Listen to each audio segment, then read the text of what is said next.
Hello everyone, कैसे हैं आप लोग। So welcome to our channel ICM education. और इस वीडियो हम लोग देखने वाले हैं बेस थ्योरम के बारे में। ठीक है। So most important, most difficult topic या most typical topic for all the students, जो भी लोग यहाँ पे गेट एग्जाम का या EC एग्जाम की तैयारी कर रहे हैं, जिस भी एग्जाम की आप तैयारी कर रहे हो। ठीक है। तो जहां पे भी आपको बेस थ्योरम दिखता है तो बहुत सारे स्टूडेंट का ये डाउट होता है कि भाई ये किस टाइप के क्वेश्चन में अप्लाई होने वाला है, कैसे अपन इस थ्योरम का कॉन्सेप्ट को यूज कर पाएंगे क्वेश्चन को सॉल्व करने में। तो ये पूरा चीज आपका इस वीडियो में डिस्कस होने वाला है। ठीक है। तो आप लोग आराम से इस वीडियो को देखना लास्ट तक, आपको मजा आएगा। आपका कॉन्सेप्ट बेस थ्योरम को लेके गारंटीड बढ़िया हो जाएगा। ठीक है। तो इसको स्टार्ट करने के पहले मैं आपको बता दूं कि यहां से जो क्वेश्चन आता है, बिल्कुल हर 2 से 3 साल में एक क्वेश्चन जरूर आता है, चाहे मैं कोई भी पेपर की बात करूं। ठीक है। अगर मैं बात करूं यहां पे कंप्यूटर साइंस और IT ब्रांच वालों का, जो लोग भी गेट का पेपर देते हैं CS से, तो उनके लिए खास करके इंपॉर्टेंट होता है और आपका ये प्रिपरेशन का पार्ट जरूर होना चाहिए बेस थ्योरम। ठीक है। सो इसको अगर अपने को थ्योरम को पढ़ना है तो पहले अपन ये देख लेते हैं कि सर ये थ्योरम अपन पढ़ क्यों रहे हैं, किस टाइप के प्रॉब्लम्स जब आते हैं क्वेश्चन में तो अपने को कैसे अप्लाई करना है, किस टाइप के क्वेश्चन अपने को देखने पड़ेंगे, क्वेश्चन को आपको रिकॉग्नाइज करना पड़ेगा कि भाई यहां पे अपने को बेस थ्योरम अप्लाई करना है कि नहीं करना है। ठीक है। तो सबसे पहले अपन वही डिस्कस कर लेते हैं यहां पे। और उसके लिए मैं आपको बता दूं, मैंने एक यहां पे एक लिया हुआ है एग्जाम्पल। ठीक है। पहले आप समझना है यहां पे एग्जाम्पल से। सो मैं यहां पे 2 बैग ले रहा हूं, ध्यान देना आप लोग। यहां पे बैग नंबर 1, ठीक, और एक और मेरे पास दूसरा बैग है और इसमें लिया मैंने बैग नंबर 2। ठीक। सो यहां पे मैंने 2 रेड बॉल लिए और 3 व्हाइट बॉल। ओके। और यहां पे मैंने लिया 4 रेड बॉल और 5 व्हाइट बॉल। ओके। क्या आपको बात समझ में आ रही है। अगर मैं बोलूं कि आपके पास सिर्फ एक बैग है, ठीक, सिर्फ एक बैग है और वो बैग नंबर 1 है, अभी आप बैग नंबर 2 को भूल जाओ। ठीक। सिर्फ बैग नंबर 1 को देखो। तो भाई यहां पे मेरे पास एक ही बैग है, बैग नंबर 1 को देख रहा हूं मैं, तो उसमें से रेड बॉल निकालने की प्रोबेबिलिटी आप क्या लिखोगे सर। अगर मैं सिर्फ बैग नंबर 1 को देख रहा हूं तो 2 मेरे पास फेवरेबल केस है, we have 2 option for red colour and total मेरे पास सैंपल स्पेस कितने हैं सर, 2 + 3 टोटल 5, मतलब 2/5 इज योर आंसर। ओके। अगर मैं आपको बोलता हूं कि सर व्हाइट बॉल निकालने की प्रोबेबिलिटी क्या होगी, सिर्फ एक बैग को देख रहे हैं अभी, तो आप बोलोगे sir 3/5, as simple as that. Sir अगर आप बैग 2 की बात करते हो, अगर आप इस बैग को नहीं देख रहे हो, छोड़ दो इसको, अगर आप सिर्फ बैग नंबर 2 की बात कर रहे हो तो सर रेड बॉल निकालने की प्रोबेबिलिटी आप क्या लिखोगे sir, 4/9, simple. Sir white ball निकालने की probability sir 5/9, as simple as that. तो ये तो अपने को क्लियर है, ये मैंने आपको ऑलरेडी बता के रखा हुआ है। ठीक। अगर मैं थोड़ा सा कॉन्सेप्ट को आगे बढ़ाता हूं, मैं दोनों बैग को यहां पे कंसिडर करता हूं और मैं लिखता हूं यहां पे कि भाई मेरे को रेड बॉल निकालने की प्रोबेबिलिटी फाइंड करनी है। क्या, रेड बॉल निकालने की प्रोबेबिलिटी। तो एक बात मुझे बताओ सर, रेड बॉल जो है आपके दोनों बैग में वहां पे मौजूद है, इसका मतलब है कि आपको बैग नंबर 1 से आप निकाल रहे हो कि बैग नंबर 2 से आप निकाल रहे हो, ये आपको देखना पड़ेगा। तो इसके अकॉर्डिंग अपन देख रहे हैं कि रेड बॉल जो है दोनों बैग में प्रेजेंट है। ओके। तो क्या करूंगा मैं, सर मेरे को यहां पे निकालना है प्रोबेबिलिटी रेड होने का। बॉल जो है जो आप पिक कर रहे हो एक सिंगल बॉल, वो रेड होने की प्रोबेबिलिटी आपको फाइंड करनी है। तो आप क्या करोगे सर, पहले तो आप ये देखोगे सर आप कौन से बैग से आप निकालने वाले हो। तो सिंपली यहां पे मेरे पास 2 बैग हैं। अगर मैं बोलूं यहां पे कि सर बैग 1 को चूज करने की प्रोबेबिलिटी आप क्या लिखोगे, तो चलिए लिखूंगा मैं यहां पे 1/2। सर बैग 2 को चूज करने की प्रोबेबिलिटी आप क्या लिखोगे सर, ये भी मेरे पास 1/2, 2 ही बैग है ना मेरे पास, तो बैग 1 1/2, बैग 2 1/2, 50-50% चांसेस है यहां पे। ठीक। अब एक बात मुझे बताओ आप लोग कि सर आपने अगर बैग चूज किया और वहां से आप जिस भी कलर का बॉल निकालने वाले हो, चाहे रेड हो या व्हाइट हो, कुछ भी हो, तो एक बात बताओ, बैग आपने चूज किया और उसके बाद उससे बॉल निकाला, तो ये किस टाइप का इवेंट्स को शो कर रहा है, टाइप ऑफ इवेंट्स। तो मैं बोलूंगा सर ये इंडिपेंडेंट इवेंट्स है, क्योंकि डिपेंड नहीं कर रहा ना कि आप बैग 1 से ले रहे हो कि बैग 2 से ले रहे हो, क्योंकि दोनों में यहां पे रेड कलर प्रेजेंट है। इसका मतलब इस टाइप के इवेंट क्या कि सर बैग पिक करना है ना, बैग चूज करना या उससे बॉल निकालना, ठीक, दोनों डिफरेंट यहां पे इवेंट्स हैं, आपस में इंडिपेंडेंट इवेंट्स हैं। ओके। ध्यान से समझना आप लोग, बेस थ्योरम पे आएंगे हम लोग थोड़ी देर में भी। ठीक है। तो भाई अगर मैं रेड बॉल निकाल रहा हूं तो मैं क्या कर सकता हूं सर, मेरे पास 2 ऑप्शन है, मेरे पास 2 ऑप्शन कैसे सर हो सकता है। मैं बैग 1 से रेड बॉल निकाल रहा हूं तो सबसे पहले मैं बैग को चूज करूंगा और उसके बाद मैं प्रोबेबिलिटी फाइंड करूंगा कि भाई मैंने बैग 1 से रेड निकाला है और ये दोनों आपस में इंडिपेंडेंट इवेंट्स हैं, इसका मतलब इनटू, ओके, या फिर मतलब सेकेंड ऑप्शन मतलब दैट्स मींस प्लस, ठीक। तो यहां पे हो सकता है मैं बैग 2 को चूज कर रहा हूं, ध्यान देना आप लोग, प्रोबेबिलिटी ऑफ चूजिंग बैग 2, ठीक है। और उसके बाद मैं यहां से निकाल रहा हूं sir probability of what, bag 2 से रेड होने का, ठीक है। तो अगर मैं बैग 1 को चूज कर रहा हूं तो 1/2 इंटू बैग 1 से रेड कलर निकालना है आपको। सर बैग 1 में रेड कलर कितने हैं? सर 2 है आउट ऑफ 5। क्या आपको बात समझ में आ रही है? ठीक है। प्लस अगर मैं यहां पे देख रहा हूं तो बैग 2 चूज करना है अपने को, तो 1/2 हो गया इंटू बैग 2 में रेड निकालना है आपको, तो रेड निकालने की प्रोबेबिलिटी सर ये हो गया 4/9।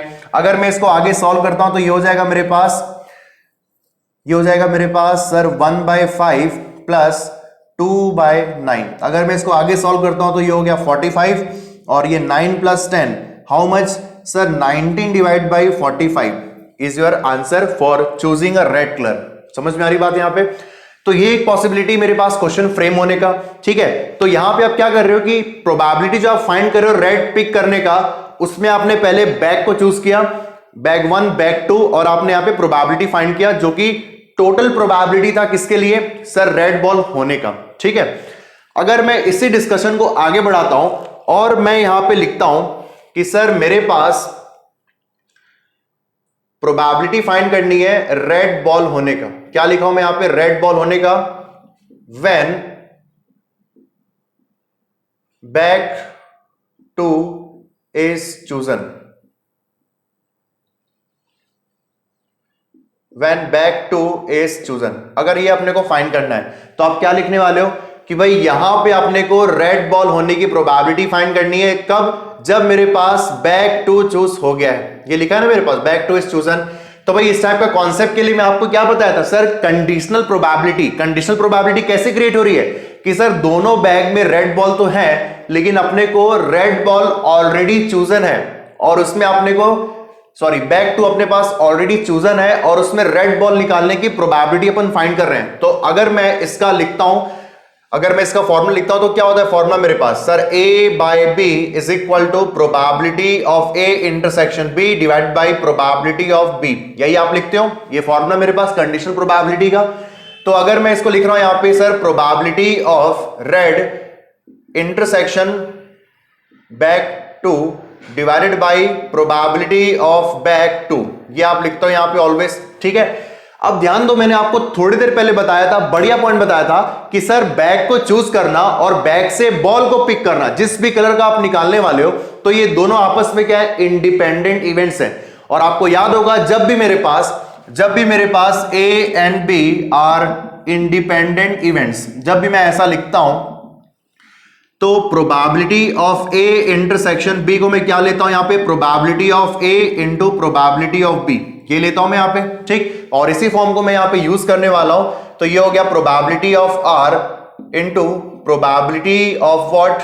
बैग 2, ये देख लो अपने पास, divided by probability of bag 2, ये ठीक। ये आपस में कैंसिल हो जाएंगे।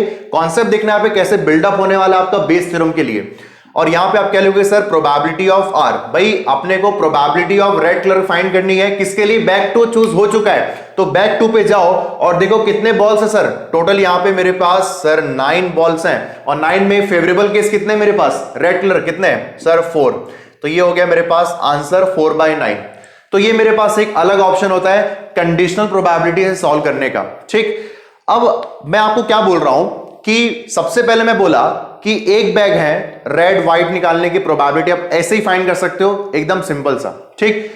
अगर मैं बोल रहा हूं कि सर रेड बॉल होने की प्रोबेबिलिटी जब आपके पास 2 बैग है, तो आप बैग 1 बैग को चूज किए, बैग 1 और बैग 2 को, और उसके बाद वहां से रेड बॉल निकाले, ठीक। नेक्स्ट पॉसिबिलिटी क्या हो सकती है सर? नेक्स्ट पॉसिबिलिटी मेरे पास ये है कि मैं बैग आपको गिवन है, मतलब कौन से बैग से आप निकालने वाले हो, बैग 2 से या बैग 1 से, और उसी बैग को चूज करने के बाद जो गिवन है उसमें आपको रेड बॉल या व्हाइट बॉल निकालने की प्रोबेबिलिटी फाइंड करनी है।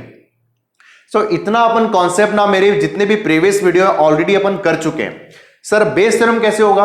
अब ध्यान देना, मोस्ट इंपॉर्टेंट थिंग मैं आपको बताने जा रहा हूं कि अपने पास यहां पे क्या होगा कि प्रोबेबिलिटी फाइंड करनी है, ध्यान देना, प्रोबेबिलिटी फाइंड करनी है कि भाई वो लेट सपोज वो बैग 2 है when red ball is chosen. अब आप ध्यान से देखो कि सर ये प्रोबेबिलिटी क्या है और ये प्रोबेबिलिटी क्या है, दोनों आपस में आपको देखो सेम दिख रही है, लेकिन नहीं, सेम नहीं है। ये कैसे? सर यहां लिखा है कि बैग 2 ऑलरेडी चूजन है, गिवन है, जिसमें आपको रेड बॉल पिक करना है, और यहां पे क्या लिखा है सर, बैग 2 आपकी प्रोबेबिलिटी फाइंड करनी है कब, जब रेड बॉल ऑलरेडी वहां से सेलेक्ट हो चुका है या चूज हो चुका है। समझ में आ रही बात? इसका मतलब जस्ट यहां पे रिवर्स प्रोबेबिलिटी आपको फाइंड करनी है। अगर आप मैं दोनों को कंपेयर कर पा रहा हूं, अगर मैं ये दोनों को कंपेयर कर पा रहा हूं, तो आपको दिख रहा है यहां पे हम लोग क्या फाइंड कर रहे हैं, रिवर्स प्रोबेबिलिटी।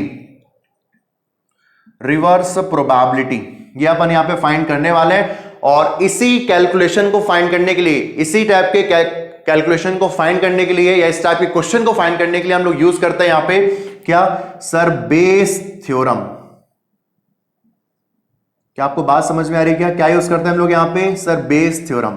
किसके लिए सर? जब अपने पास यहां पे रिवर्स पॉसिबिलिटी फाइंड करनी होती है, रिवर्स प्रोबेबिलिटी। ठीक है, तो मैं आपको बोल रहा हूं कि यहां तक मैंने ऑलरेडी आपको डिस्कस किया हुआ अपने प्रीवियस वीडियो में, कंडीशनल प्रोबेबिलिटी सब कुछ, जहां पे मैंने बात किया था कि भाई बैग को चूज हो रहा है, तो उसके बाद वहां से डिफरेंट कलर ऑफ बॉल निकालने की प्रोबेबिलिटी फाइंड करनी है ना, ये तो अपन कर चुके हैं। लेकिन जब इसका रिवर्स पॉसिबिलिटी होती है कि सर इस बार ना जो बॉल का कलर है वो डिफाइंड है, जो चूज है उसमें आपको वो कौन से बैग से वो निकल रहा है, ये प्रोबेबिलिटी फाइंड करनी है।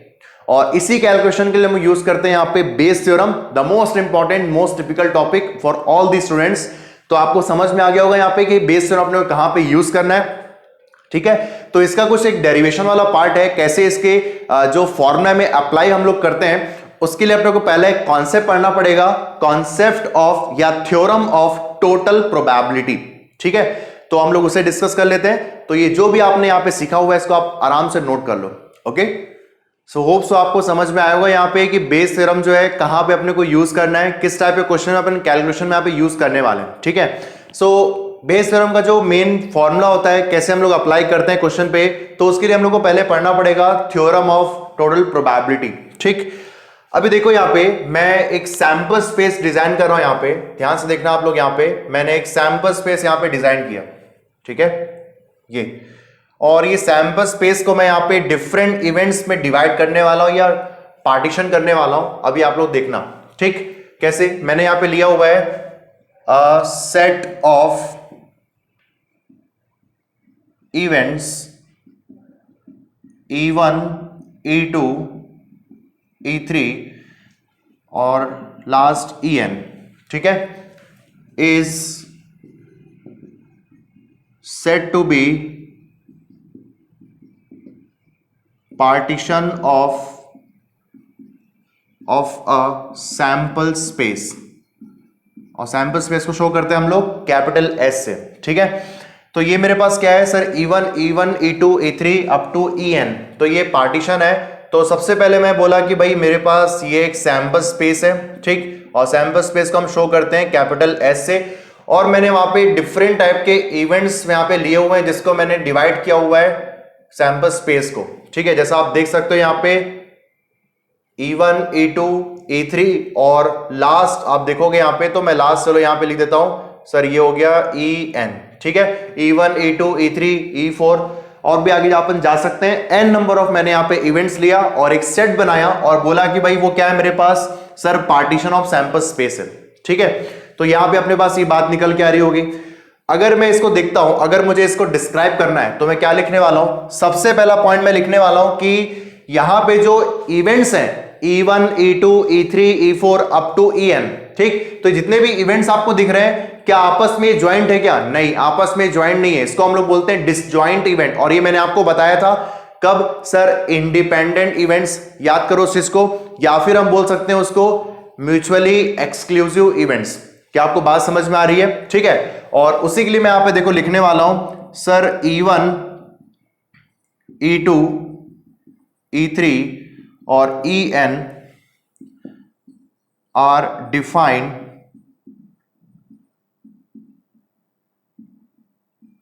सच दैट, ध्यान देना कैसे लिख रहा हूं मैं यहां पे, so E1 E2 E3 up to En are defined such that, so ये हो गया मेरे पास E1 union E2 union E3 up to union En, n number of events, इन सब का आप यूनियन लेने वाले हो। तो भाई एक्चुअल में ये इवेंट्स हैं क्या सर, ये आपने सैंपल स्पेस को पार्ट बाय पार्ट डिवाइड किया हुआ है डिफरेंट टाइप के इवेंट्स में, ठीक है।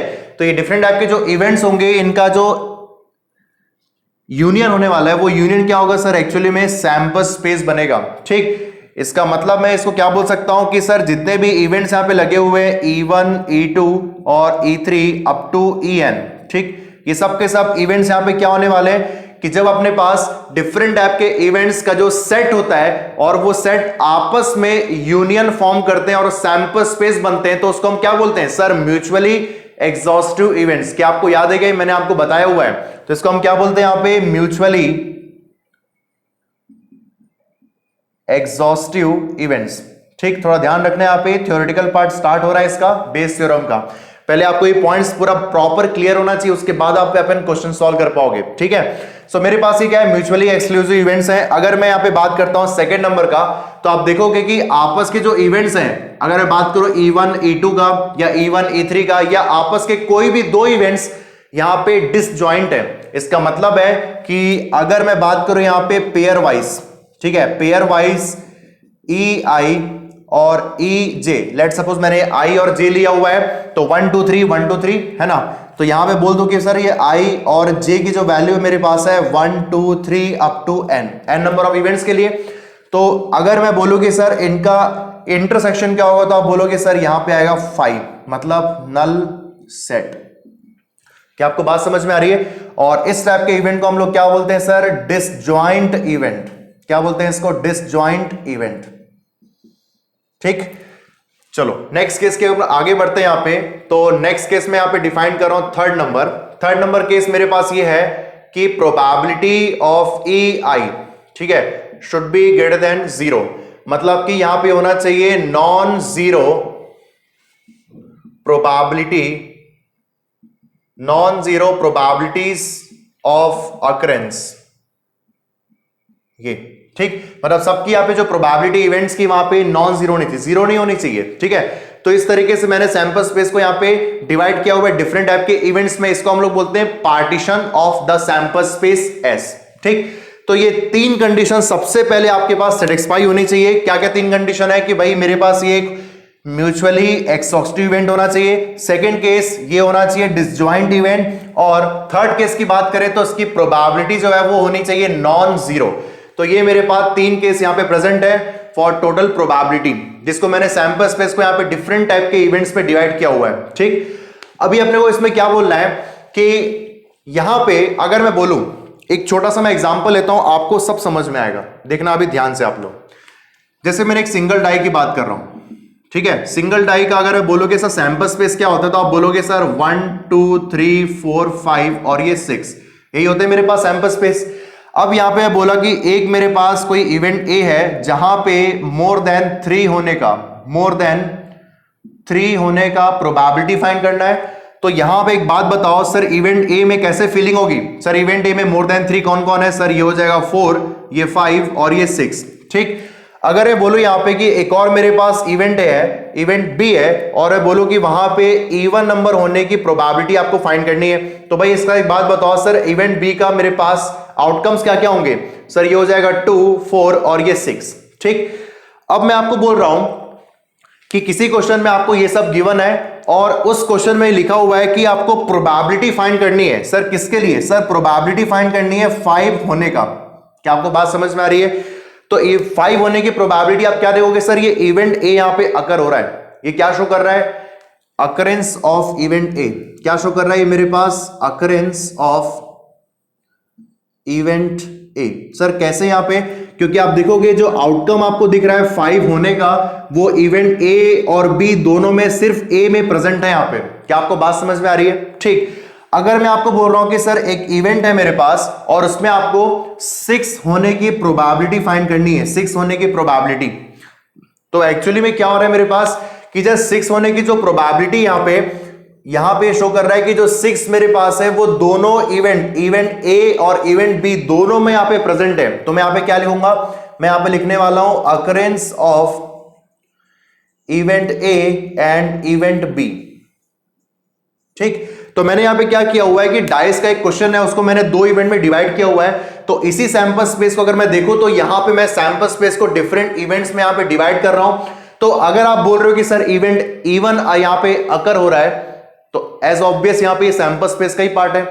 अगर ये बोलो सर E3 यहां पे अकर हो रहा है, तो E3 होने की प्रोबेबिलिटी अपने को फाइंड करनी है, और वो भी सैंपल स्पेस का पार्ट है। और बाकी जितने भी इवेंट्स अपन यहां पे देख रहे हैं, तो वो भी सब के सब यहां पे सैंपल स्पेस के पार्ट होने वाले हैं। ठीक, अभी अपने को क्या करना है, मैंने यहां पे एक लिया हुआ है पार्ट, यहां से देखना आप लोग, मैंने एक और इवेंट यहां पे लिया, और ये इवेंट मेरे पास है इवेंट ए, लेट सपोज।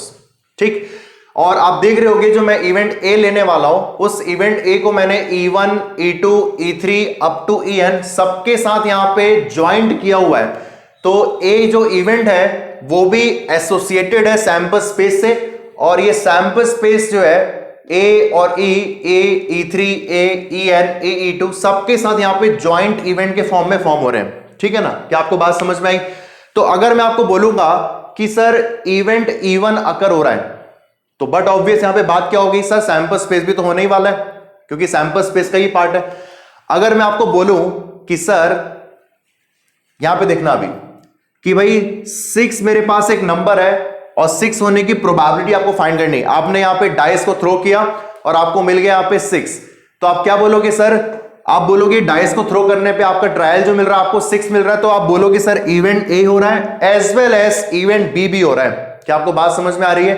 ठीक है, लेकिन जब मैं बात करता हूं यहां पे कि सर इवेंट E1 यहां पे अकर हो रहा है, तो इवेंट ए होने की प्रोबेबिलिटी आपको फाइंड करनी है।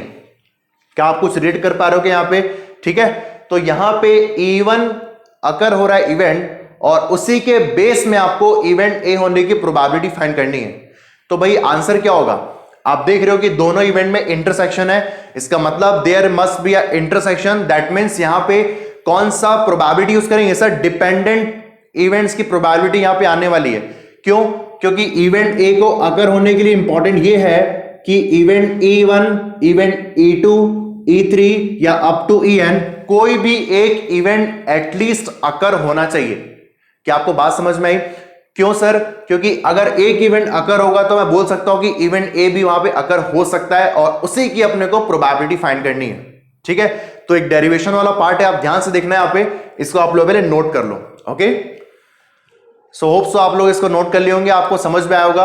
अब ध्यान से देखना मैं कैसे इसको रिलेट करने वाला हूं। एक बॉल्स वाले मैंने क्वेश्चन लिया था अभी, ठीक है, 2 बैग्स वाले थे, और उसमें मैंने लिखा था कि भाई रेड बॉल निकालने की प्रोबेबिलिटी आपको चाहिए।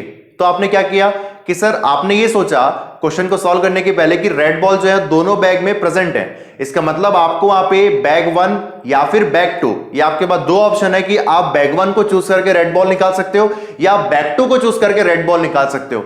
आपके पास क्या हुई? दोनों पॉसिबिलिटीज हुई, मतलब कि रेड बॉल निकालने की टोटल प्रोबेबिलिटी। क्या आपको बात समझ में आई? ठीक, अगर मैं उसी को यहां पे रिलेट करता हूं, एक बात आप मुझे बताना, मैं यहां पे बोल रहा हूं कि सर ए एक इवेंट है मेरे पास, मैं यहां पे लिख देता हूं let A is an event associated with sample space.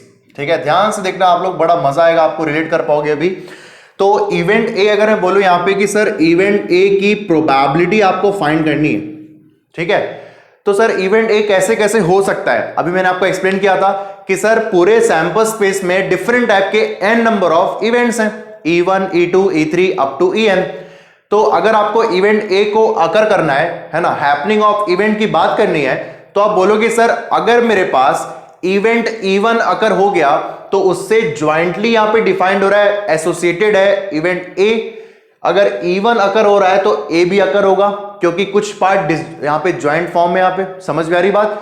इसका मतलब है कि भाई इवेंट ए को हैपनिंग कराना है तो कोई भी इवेंट यहां पे अकर हो सकता है, तो इवेंट ए भी अकर होगा।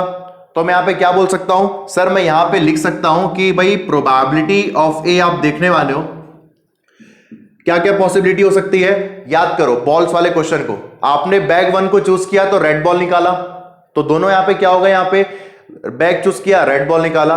फिर दूसरा ऑप्शन क्या है, बैग को चूज किया, फिर रेड बॉल निकाला। तो वैसे ही यहां पे डिफरेंट टाइप के इवेंट्स हैं। आप समझ लो कि डिफरेंट टाइप के यहां पे बैग्स हैं और उसमें आप इवेंट ए को अकर कर रहे हो, है ना। तो यहां पे मैं बोल सकता हूं कि इवेंट ए अकर होगा कब, जब इवेंट E1 अकर होने वाला है। मतलब दोनों यहां पे क्या हो रहे हैं, दोनों साथ में हो रहे हैं, ज्वाइंट इवेंट। और उसके लिए मैं क्या शो करता हूं सर, इंटरसेक्शन। समझ में आ रही बात, ठीक है। और अगर मैं इस फिगर को देखता हूं तो अब मैं क्या ये बोल सकता हूं क्या कि जब भी इवेंट E1 होगा तो ए भी अकर होगा? बिल्कुल बोल सकते हैं, ठीक है। ठीक है, ध्यान से देखना अभी। Sir event E2 E3 up to En सबके लिए ऐसा बोल सकते हैं क्या? बिल्कुल बोल सकते हैं, ठीक है। या फिर अपने पास क्या कंडीशन हो सकती है सर, या के लिए कि अपन क्या यूज करते हैं ऑप्शन के लिए, यूनियन, याद है, ठीक। या फिर प्लस, अभी प्लस लेके आऊंगा मैं, ठीक है। या फिर मैं लिख सकता हूं कि सर इवेंट ए तभी होगा जब मेरे पास इवेंट 2 होने वाला है। सर इंटरसेक्शन आ गया, ठीक। यूनियन फिर से ए इंटरसेक्शन E3, ठीक। और प्लस अप टू कहां तक जाएंगे सर, प्लस मैं यूज नहीं कर रहा हूं अभी, यहां पे मैं इंटरसेक्शन की बात कर रहा हूं। तो ये हो गया मेरे पास इंटरसेक्शन अप टू कहां तक जाने वाले हैं सर, इंटरसेक्शन यहां पे हम लोग जाने वाले हैं probability of A intersection En। क्या आपको बात समझ में आ रही है? सो डिफरेंट टाइप के इवेंट्स हैं, अगर उसके होने की बात हो रही है तो भाई इवेंट ए भी होने वाला है, ठीक। तो इवेंट ए को होने के लिए क्या है कि इन सारे इवेंट्स में से कोई ना कोई एटलीस्ट एक इवेंट होना जरूरी है, ठीक। अगर मैं इसको आगे प्रोसीड करता हूं तो भाई अपने को पता है कि अगर अपन कोई इवेंट ए लेने वाले हैं, ठीक, कोई भी एक इवेंट ए लेने वाले हैं और उसमें ऑलरेडी बी अपने पास गिवन है, तो ये कौन सी प्रोबेबिलिटी होती है सर, ये कंडीशनल प्रोबेबिलिटी की बात होती है। और कंडीशनल प्रोबेबिलिटी को हम लोग क्या लिखते हैं sir, probability of A intersection B divided by probability of B, ठीक। इसको और क्या मैं लिख सकता हूं सर, इसको मैं और लिख सकता हूं probability of A intersection B is equal to probability of B into probability of A by B, ठीक। तो इसी केस को मैं देखो यहां पे यूज कर रहा हूं, इसी फॉर्मूले के अकॉर्डिंग मैं क्या लिख सकता हूं, प्रोबेबिलिटी ऑफ ए, ठीक है, ए इंटरसेक्शन E1। सर इसको मैं क्या लिख रहा हूं, देखो यहां पे ध्यान से सर, प्रोबेबिलिटी ऑफ E1, ठीक है, और probability of A divided bye E1, जो मैं आपको बोल रहा था इतनी देर से, क्या कि सर ए होने की प्रोबेबिलिटी आप फाइंड कर रहे हो कब, जब E1 अकर हो रहा है, ठीक है। यही तो कंडीशनल प्रोबेबिलिटी का फॉर्म होता है। तो इसको सबके लिए हम लोग लिख लेते हैं, तो प्रोबेबिलिटी ऑफ E2 और ए डिवाइडेड बाय E2, और इसको कहां तक लिखने वाले हैं sir, probability of A into probability of A divided bye En। ये तो ये मेरे पास होने वाला है, और ये यूनियन को मैंने यहां पे प्लस के फॉर्म में लिखा हुआ है, ठीक है। चाहो तो आप यूनियन भी लिख सकते हो, कोई दिक्कत नहीं है, ठीक। तो यूनियन आपको क्या शो करता है, प्लस शो करता है। तो अगर मुझे इस फॉर्म को यहां पे जनरलाइज फॉर्म में लिखना है तो टोटल प्रोबेबिलिटी एक्चुअल में हो क्या रहा है कि सर इवेंट ए होने की प्रोबेबिलिटी क्या होगी, ये आप लिखोगे यहां पे टोटल प्रोबेबिलिटी EI, ठीक है, और probability of A divide by EI।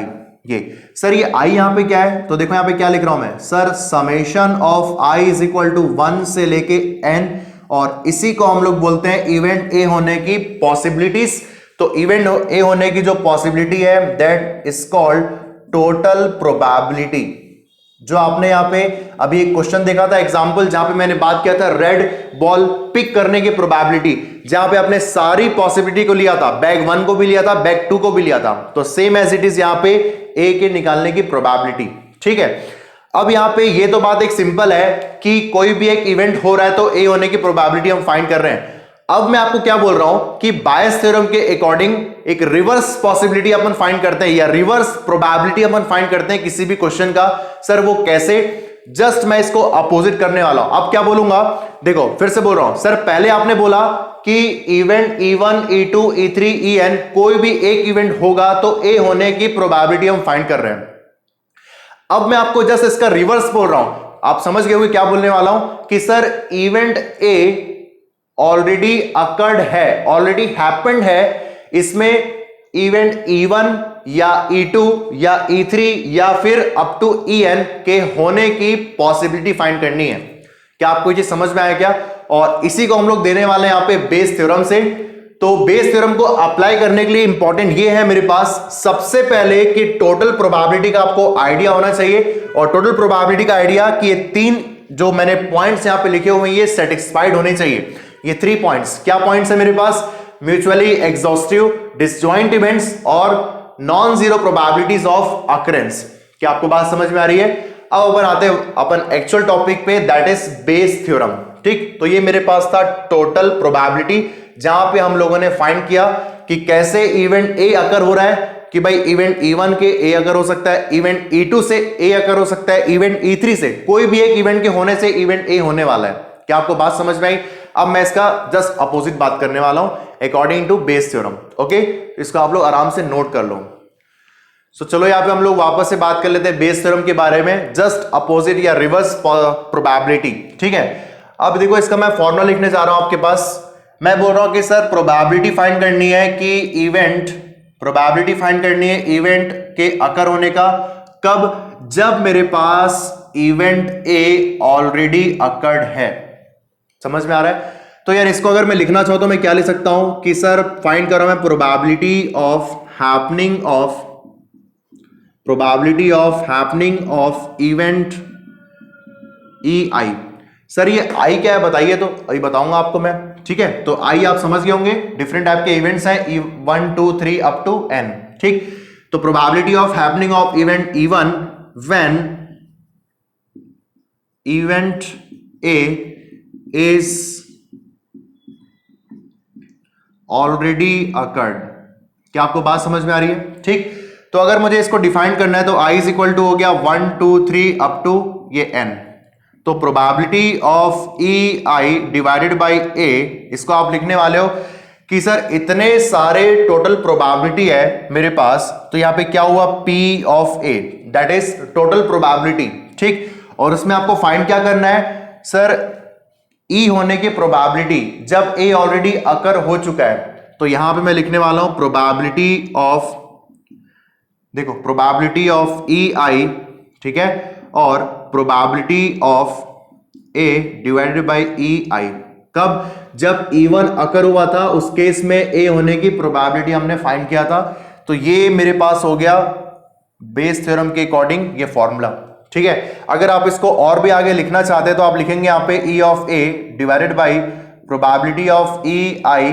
ठीक है, probability of A divided by E I, और टोटल प्रोबेबिलिटी का हम लोग फॉर्मूला लिखे हैं अभी। सर क्या लिखे हैं? Summation of probability of E I, ठीक है, और probability of A divide by E I. इसको मैं कुछ इंडेक्स को डिफरेंट ले लेता हूं, आपको कंफ्यूजन नहीं होगा। इसको मैं चलो जे ले लिया, तो यहां पे क्या लिखूंगा? j is equal to 1 to n, बस इंडेक्स चेंज कर रहा हूं यहां पे।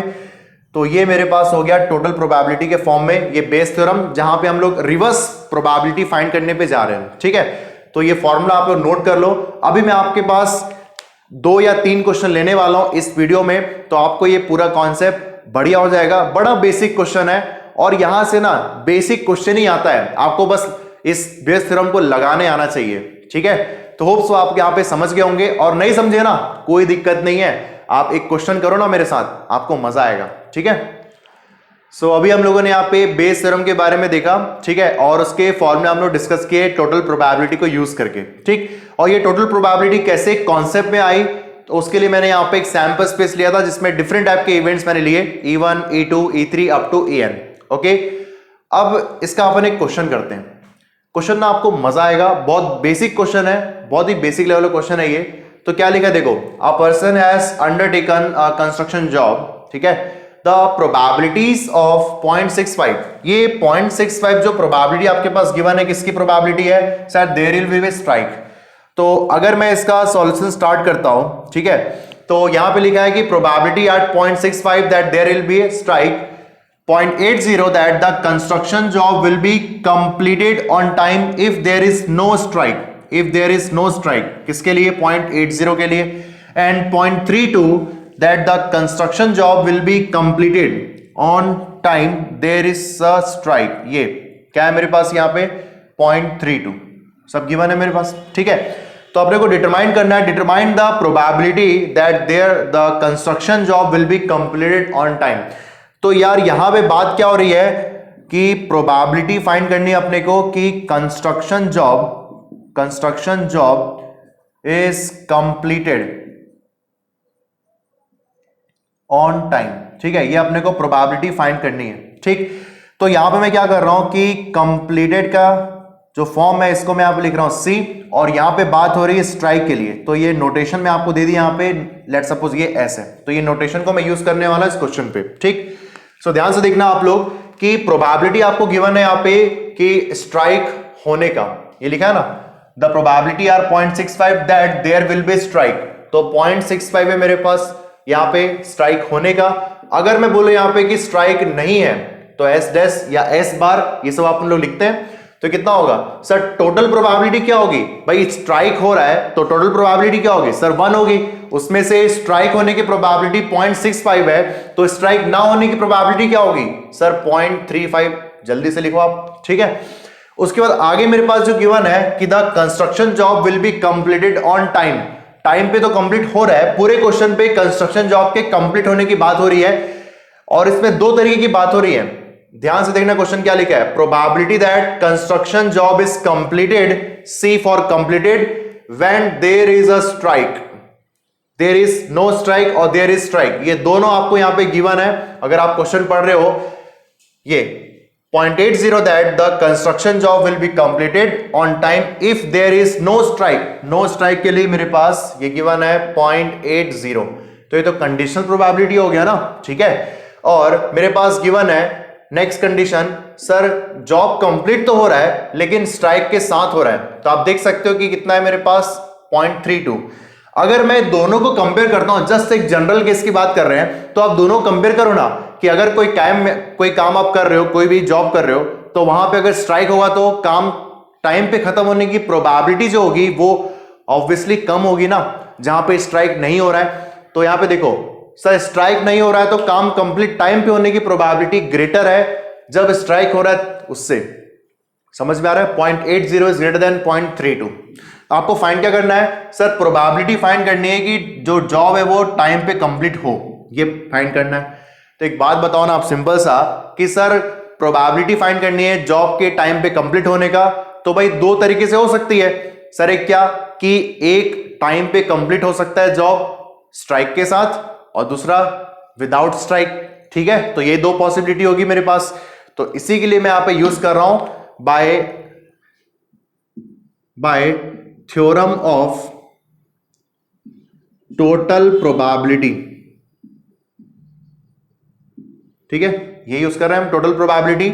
सो पी ऑफ सी में यहां पे लिखने वाला हूं P of C divide by S, जब स्ट्राइक के साथ काम कंप्लीट हो रहा है। ठीक है, या अगर आप इसको और भी अच्छे फॉर्म में समझना चाहते हैं तो आप क्या बोलोगे कि सर काम हो रहा है, ठीक है, लेकिन स्ट्राइक के साथ हो रहा है, समझ में आ रहा है। और क्या पॉसिबिलिटी है सर, या फिर सर काम तो हो रहा है लेकिन स्ट्राइक के साथ, मतलब देयर इज नो स्ट्राइक, ये स्ट्राइक के साथ हो रहा है और ये स्ट्राइक के साथ नहीं हो रहा है। ठीक है, तो मैं यहां पे क्या बोलूंगा सर, प्रोबेबिलिटी ऑफ सी, ये फॉर्मूला यूज कर लो। कौन सा फॉर्मूला, कंडीशनल प्रोबेबिलिटी का। क्या होता है मेरे पास, A by B is equal to probability of A intersection B divide by probability of B. तो आप बोलोगे sir probability of A intersection B is equal to probability of B into probability of A by B. तो ये formula को apply कर लेते हैं, ये फॉर्मूला जो मैंने लिखा हुआ है, तो क्या लिखूंगा यहाँ पे सर, प्रोबेबिलिटी ऑफ एस, ठीक, और यहां पे सी बाई एस, समझ में आ गया, और प्रोबेबिलिटी ऑफ एस डैश और probability of C by S dash. ये तो बस पुट करना है आपको यहाँ पे। प्रोबेबिलिटी ऑफ एस कितना है सर, ऊपर लिखा हुआ है 0.65 इंटू सी बाई एस कितना है मेरे पास sir 0.32 plus point S dash कितना है मेरे पास सर 0.35 है, और C by S dash sir 0.80। इसको आप सॉल्व करोगे तो आंसर आएगा 0.488। ये that is your final answer, जहां पे हम लोगों ने यूज किया टोटल प्रोबेबिलिटी कॉन्सेप्ट। जैसा आप देख पा रहे होंगे, आपको क्वेश्चन को बस समझना है और कुछ भी खास नहीं था इस क्वेश्चन पे। ठीक है, सो अपन नेक्स्ट क्वेश्चन की तरफ मूव करते हैं। सो नेक्स्ट क्वेश्चन यहाँ पे डिस्कस कर रहे हैं हम। ठीक है, तो देखो क्वेश्चन क्या लिखा हुआ है, बड़ा बेसिक क्वेश्चन है, आराम से आप समझना। तो लिखा है मेरे पास question, bag 1 contains 3 red and 4 black balls. तो एक काम करते हैं, इसको लिखते जाते हैं। ठीक है, तो अगर मैं इसका सॉल्यूशन स्टार्ट कर रहा हूं तो सबसे पहले मुझे लिखा हुआ है कि भाई मेरे पास एक बैग है, ठीक, बैग नंबर 1, और उसमें लिखा हुआ है 3 रेड एंड 4 ब्लैक बॉल्स। उसके बाद मेरे पास एक और बैग है, बैग नंबर 2, और उसमें लिखा हुआ है मेरे पास sir 5 red and 6 black balls, ये लिखा है मेरे पास, ठीक है। अगर मैं क्वेश्चन को आगे यहां पे रीड कर रहा हूं तो आगे और क्या क्या लिखा हुआ है कि 1 ball is drawn at random from 1 of the bags, एक बॉल निकाल रहे हैं और लिखा है कि and it is found to be red. इसका मतलब क्या है कि सर क्वेश्चन में डिफाइंड है कि एक बॉल अपन ड्रॉ कर रहे हैं और वो बॉल कौन से कलर का है, रेड कलर का है, ठीक, इतना अपने पास सही है। तो यहां पे फाइंड करना है, find the probability that it was drawn from bag 2। कुछ समझ में आ रहा है क्या? क्वेश्चन कुछ अपोजिट दिख रहा है आपको? हम लोग अभी तक जितने भी क्वेश्चन सॉल्व कर रहे थे उसमें क्या था कि भाई अपने को बैग पता था या बैग को चूज करना था और उससे डिफरेंट टाइप ऑफ कलर के बॉल्स आपको पिक करने थे। लेकिन अभी क्या हो रहा है कि पहले से बॉल जो है वो पिक्ड है कि भाई कौन सा पर्टिकुलर कलर का है, कौन सा, रेड कलर, और उसके बिहाफ में आपको यहां पे देखना है कि प्रोबेबिलिटी फाइंड करनी कि वो जो अपने रेड बॉल निकाला है वो बैग 2 से होना चाहिए, ठीक। तो आपको दिख रहा है कि यहां पे रिवर्स प्रोबेबिलिटी हम लोग फाइंड करने वाले हैं, ठीक है। अगर मुझे इस क्वेश्चन में लिखा होता है ना, ध्यान देना, जस्ट थोड़ा सा अपन डिस्कस कर रहे हैं एक्स्ट्रा, अगर लिखा होता कि सर प्रोबेबिलिटी फाइंड करनी रेड होने का, ठीक है, रेड होने की प्रोबेबिलिटी, तो रेड कलर होने की प्रोबेबिलिटी आप कैसे देखोगे? सर 2 बैग है और दोनों बैग में रेड कलर प्रेजेंट है, इसका मतलब मुझे सबसे पहले बैग 1 को चूज करना पड़ेगा और उसमें से रेड कलर निकालने होंगे। और क्या ऑप्शन हो सकता है सर? दूसरा ऑप्शन मेरे पास है कि बैग 2 को चूज करना है और उससे रेड कलर निकालने की प्रोबेबिलिटी अपने को देखनी होगी। तो बैग 1 को चूज करने की प्रोबेबिलिटी क्या होगी सर? 1/2 होगी ना, 2 ही बैग है, उसमें से रेड निकालने की प्रोबेबिलिटी सर 3/7 प्लस, ठीक है, बैग 2 से, तो बैग 2 को पहले आपने चूज किया 1/2 और रेड बॉल निकालना है, तो रेड बॉल मेरे पास 5 है, डिवाइड बाई हाउ मच, ये 11, ठीक। तो ये हो गया मेरे पास क्या कि सर टोटल प्रोबेबिलिटी रेड होने का, ठीक है। तो ये मेरे पास निकल चुका है। लेकिन अपने को अकॉर्डिंग टू आवर क्वेश्चन अपने को निकालना क्या है? अकॉर्डिंग टू क्वेश्चन अपने को फाइंड क्या करना है कि भाई रेड कलर जो है पता है, ठीक, और उसमें बैग 2 से वो होना चाहिए, ये अपने को फाइंड करना है, ठीक। तो भाई अपन क्या लिखेंगे यहां पे? सर प्रोबेबिलिटी ऑफ आर, ठीक, और कब मेरे पास कि sir probability of what, bag 2 intersection R, ऐसे लिखते हैं हम लोग कंडीशनल प्रोबेबिलिटी का, लेकिन ये रिवर्स पॉसिबिलिटी की बात हो रही है। तो भाई प्रोबेबिलिटी ऑफ आर अभी हम लोगों ने क्या लिखा हुआ है? सबसे पहले आपने प्रोबेबिलिटी फाइंड किया, प्रोबेबिलिटी आपने फाइंड किया कि बैग 1 आपने चूज किया है, ठीक, और बैग 1 चूज करने पे आप रेड निकालने की प्रोबेबिलिटी फाइंड कर रहे हो, ये टोटल प्रोबेबिलिटी जो मैंने लिखा हुआ है, ठीक है। या फिर अपने पास है कि सर बैग 2 आपने चूज किया और उसमें अपन प्रोबेबिलिटी फाइंड कर रहे हैं रेड होने का, तो red divided by probability of choosing bag 2। क्या आपको बात समझ में आई? तो ये मेरे पास क्या हुआ, टोटल प्रोबेबिलिटी, इसको हम लोग ऑलरेडी लिख चुके हैं, ये पहले भी हम लोग लिखा करते थे, ठीक है। और इसमें अपने को फाइंड क्या करना है? अगर मैं इसका फॉर्मूला देखो कंडीशनल प्रोबेबिलिटी का, तो क्या लिखेंगे आप? Sir probability of what, bag 2 is chosen और आर डिवाइड बाई बैग 2। तो ये वन ऑफ द केस हो गया, जैसे आप देख पा रहे होंगे डिजायरेबल केस, जहां पे आपको मिलने वाला है प्रोबेबिलिटी बैग के 2 होने का, जहां पे रेड कलर ऑलरेडी पिक हो गया। तो बस और कुछ भी नहीं है, आपको फॉर्मूला सजाने आना चाहिए और कुछ भी खास नहीं क्वेश्चन पे, आपको बस क्या करना है, आप नोट करते आना फटाफट और आंसर आ जाएगा, है ना। तो देखो इसको मैं नोट करके बताऊं तो बैग 2 को आपने चूज किया 1/2 और बैग 2 से रेड निकालने की प्रोबेबिलिटी सर कितनी है बताओ तो? सर ये देखो ना 5/11। मजा आया क्या?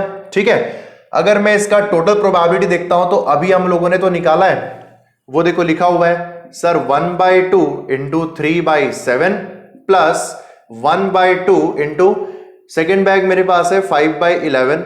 ये अब इसको आपको सॉल्व करना है तो ये हो गया 5/11 डिवाइड बाई 3/7 प्लस 5/11। ठीक, इसको आप सॉल्व करोगे तो आपको आंसर मिल जाएगा 35/68, that is going to be your answer. तो आप देख रहे होगे कि कैसे हम लोग बेस थ्योरम यहां पे यूज कर पा रहे हैं, किस टाइप के क्वेश्चन के लिए आपको बेस थ्योरम यहां पे यूज करना है। तो होप सो आपको ये क्वेश्चन मजा आया होगा और आपका बेस थ्योरम बढ़िया हो गया होगा। तो एक काम करते हैं, इस अच्छे फीलिंग के साथ एक और क्वेश्चन किया जाए क्या? ठीक है, तो एक और क्वेश्चन की अपन बात करते हैं। ओके, सो यहां पे हम लोग नेक्स्ट क्वेश्चन डिस्कस कर रहे हैं और नेक्स्ट क्वेश्चन क्या लिखा है देखो, given that 3 identical boxes 1, 2 and 3 each containing 2 coins, 2 coin है इसमें। ठीक है, सो अगर मैं यहाँ पे फिगर को देख रहा हूं, यहाँ पे अगर मैं इसका फिगर बनाऊं कि कितने बॉक्स है मेरे पास, तो मेरे पास 3 बॉक्सेस है यहाँ पे। सो बॉक्स नंबर 1 ये देख लो यहाँ पे, बॉक्स नंबर 1। ठीक, दूसरा बॉक्स मेरे पास है यहाँ पे बॉक्स नंबर 2 और थर्ड नंबर बॉक्स नंबर 3 यहाँ पे, ये आप देख पा रहे होंगे। ठीक, और सब में यहाँ पे 2 कॉइन्स हैं, containing 2 coins. In box 1 both coins are gold coins, दोनों के दोनों यहाँ पे गोल्ड कॉइन्स है, तो 2 गोल्ड कॉइन्स और 0 सिल्वर कॉइन्स, क्योंकि सिल्वर कॉइन की बात हो रही है इस क्वेश्चन पे। अगर आप आगे क्वेश्चन को पढ़ेंगे तो लिखा है मेरे पास in box number 2 both coins are silver coins, इसका मतलब सर 0 गोल्ड कॉइन और 2 सिल्वर कॉइन, किसमें? बॉक्स नंबर 2 पे। अगर मैं बोलूं कि यहां पे सर थर्ड नंबर बॉक्स में कितना है, तो in third number box there is 1 gold and 1 silver coin, इसका मतलब मैं यहां पे लिख रहा हूं 1 गोल्ड एंड 1 सिल्वर कॉइन। क्या आपको बात समझ में आ रही है? ठीक है, अब यहां पे लिखा हुआ है मेरे पास आगे full stop, a person chooses a box at random, 3 में से उसने यहां पे बॉक्स चूज किया। तो एक बात बताओ मुझे आप लोग, 3 बॉक्स है मेरे पास, उसमें से मुझे एक बॉक्स को यहां पे चूज करना है, तो उसकी प्रोबेबिलिटी क्या होगी? Sir out of 3 we have to choose only 1 box. इसका मतलब अगर मैं बोलूं कि भाई बॉक्स 1 को चूज करने की प्रोबेबिलिटी क्या है, तो आप लिखोगे सर 1/3। सर बॉक्स नंबर 2 को चूज करने की प्रोबेबिलिटी सर ये भी 1/3, और बॉक्स नंबर 3 को चूज करने की प्रोबेबिलिटी ये भी मेरे पास 1/3। ठीक है, तो आगे लिखा है मेरे पास at random and takes out a coin, एक कॉइन उसमें से यहां से निकाल रहा है वो person, if the coin is gold. ठीक है, तो जो मेरे पास लिखा हुआ है कि एक जो कॉइन उसने ड्रॉ किया, अ कॉइन, ठीक है, हैज टेकन, ओके, और वो कौन सा कॉइन है मेरे पास? भाई वो कॉइन मेरे पास लिखा हुआ है गोल्ड है। ठीक, क्वेश्चन अगर अपन आगे बढ़ते हैं तो क्या लिखा है sir, what is the probability that other coin in the box is also of gold. क्या आप क्वेश्चन को समझ रहे हैं क्या लिखा हुआ है? बड़ा ध्यान से क्वेश्चन को आप लोग पढ़ो। अगर आपको क्वेश्चन समझ में आ गया तो एक बार वीडियो को पॉज करो और इस क्वेश्चन को सॉल्व करने का ट्राई करो, देखो आपके पास क्या आंसर आने वाला है। और अगर आपका ऑप्शन मैच कर गया तो आप समझ लेना कि आप लोग को बेस थ्योरम आ चुका है, बढ़िया सा मजा आ गया होगा आपको। ठीक, तो अगर आप लोग यहाँ पे क्वेश्चन को सॉल्व किए होंगे, होप सो आप लोग का आंसर आया होगा। चलो वेरीफाई करते हैं। So what is the probability that other coin in the box is also of gold. यार एक बात बताओ मेरे को, उस पर्सन ने एक कॉइन निकाला तो एक कॉइन निकालने पे उसे हटा दिया। ठीक, उसके बाद उसने दोबारा पिक किया, तो दोबारा पिक करने पे क्या बोल रहा है कि other coin in the box is also of gold, तो दूसरा कॉइन भी क्या होना चाहिए सर? गोल्ड होना चाहिए। और एक बात बताओ, ऐसा कौन सा बॉक्स है जहां पे आपको दो कॉइन्स हैं वो गोल्ड है? सर आप देखोगे फर्स्ट नंबर बॉक्स आपको जहां पे 2 गोल्ड मिल रहे हैं, तभी ये पॉसिबिलिटी होगी या तभी इसकी अपन प्रोबेबिलिटी फाइंड कर पाएंगे, क्योंकि फर्स्ट बॉल ऑलरेडी या फर्स्ट कॉइन आपके पास ऑलरेडी गोल्ड है। तो आपको यहां पे मैं लिख रहा हूं कि भाई ये मेरे पास ऑलरेडी गोल्ड है, ये फिक्स हो चुका है। ठीक है, ध्यान रखना ये फिक्स हो गया है। तो भाई सेकेंड नंबर जो आप निकालने वाले वो भी गोल्ड होना चाहिए और इसी की अपने को प्रोबेबिलिटी फाइंड करनी है। क्या आपको बात समझ में आ रही क्या? और एक बात बताओ कि what is the probability that the other coin in the box is also of gold. तो ऐसा कौन सा बैग है सर? बैग नंबर 1 है अपने पास या बॉक्स नंबर 1, जो भी आप बोलना चाहो। तो इसका मतलब है कि मैं क्या बोलूंगा यहां पे कि अपने को प्रोबेबिलिटी फाइंड करनी है कि सेकेंड नंबर का वो गोल्ड होगा और उसमें कौन सा बॉक्स होना चाहिए। सर कौन सा बॉक्स बोलोगे आप 2 गोल्ड के लिए? सर बॉक्स नंबर 1, ये लिखा मैंने बॉक्स नंबर 1। क्या आपको ये चीज समझ में आया क्या? ठीक है, तो आई थिंक आपको ये समझ में आएगा और इसी को अपने को यहां पे फाइंड करना है। ठीक, ये ऑलरेडी फिक्स्ड है, तो फिक्स होने की प्रोबेबिलिटी क्या होती है सर? 1 होती है ना, देख लो 1.0। ये ऑलरेडी फिक्स हो गया है कि फर्स्ट नंबर जो है क्वाइन वो गोल्ड होगा और सेकंड नंबर क्वाइन जो है गोल्ड तभी होगा जब अपन उसे बॉक्स 1 से लेने वाले हैं। इसका मतलब probability of box 1 when the second coin is taken as gold. समझ में आ रही चीज आपको? तो एक बात बताओ, अगर मैं इस क्वेश्चन का डिस्कशन को छोड़ दूं, मैं बोलूं कि यार टोटल प्रोबेबिलिटी क्या होगी, पहले तो वो देख लो आप। सर टोटल प्रोबेबिलिटी अब क्या बोलना चाह रहे हो कि सर आप सेकंड नंबर जो आप कॉइन लेने वाले हो गोल्ड, वो बैग 1 से भी आप ले सकते हो, बैग 2 से भी ले सकते हो, बैग 3 से भी ले सकते हो, है ना। तो अगर मैं बोलूं आपको कि सर टोटल प्रोबेबिलिटी आप क्या लिखने वाले हो, तो मैं यहां पे लिखूंगा P of I by G according to conditional probability formula. इसको आप क्या लिखते हो, आप लिखते हो I, ठीक है, इंटरसेक्शन G, ठीक है, और टोटल प्रोबेबिलिटी ऑफ G। अगर आपको इसको फॉर्मूला वाइज यूज करना है तो I और G का इंटरसेक्शन, ठीक है, इसको हम लोग क्या लिखेंगे यहां पे, प्रोबेबिलिटी ऑफ व्हाट, प्रोबेबिलिटी जहां पे आपने ये I into probability first bag को शो कर रहा है, ध्यान रखना ये, और यहां पे जहां पे आपने फर्स्ट बैग को कंसीडर किया और वहां से गोल्ड निकाला सेकंड नंबर का, तो यहां से हम लोग बेस थ्योरम यूज करने वाले हैं बस।